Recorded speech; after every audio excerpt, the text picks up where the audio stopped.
Kelly and Ronald were looking for a guitarist to play in the band because the guitar player that my brothers had in the band had quit.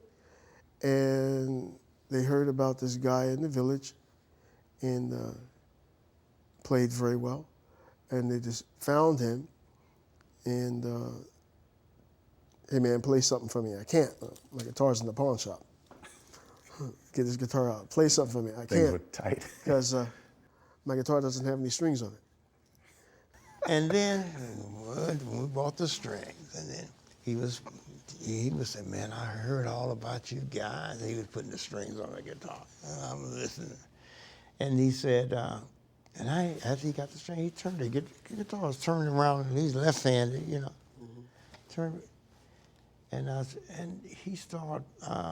He said, I like that song that y'all had called "Twist and Shout," and he started playing it. I said, oh my, you know.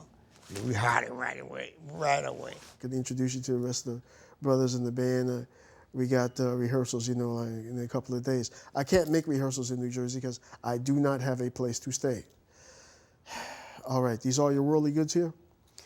Come on with us and you can stay in a spare bedroom we have at my mother's house. So they're leaving and they say, you know, by the way, you know, Jimmy, you play very well, but the guitar you have is kind of scruffy looking. If you're gonna play with us, we gotta get you a new axe. Really? He's like, yeah, what kind do you want? Can I have a white Stratocaster? Yes. Oh my God. So when he comes into the house, to our house for the first time, he has a brand new guitar with a brand new guitar case, and he plays it like this. And he plays, I never heard, I'm 11 years old at the time, I never heard, and all the musicians I had heard, never heard anybody play a guitar like that. And when we did our first gig, man, it just changed the whole band. Changed the whole band. He stood out in front of them, man, and like people went crazy over him, you know.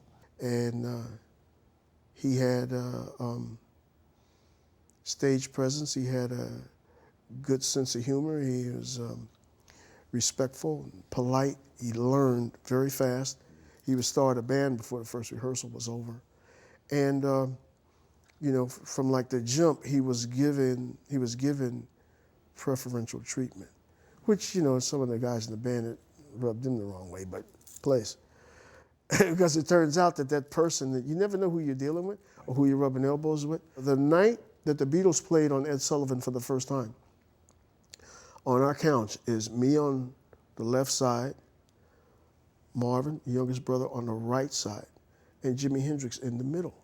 And when Ed Sullivan said, ladies and gentlemen, the Beatles, there was no clap of thunder. You don't know what the future holds. It's indelible. And you never forget the Ed Sullivan moment. Oh, no. And a couple of days after that, 2 or 3 days after that, there was a meeting with the whole band. And amongst other things, Kelly said, now this new English band changed everything. And, you know, I don't know what it's going to be like even for Elvis himself. But I think we're going to be all right because they do Shout and Twist and Shout. And they got 2 guitar players, but we got Jimmy. And when he said, but we got Jimmy, I looked over at Jimmy, and Jimmy was grinning from ear to ear at that remark. It's like, yeah, you know, so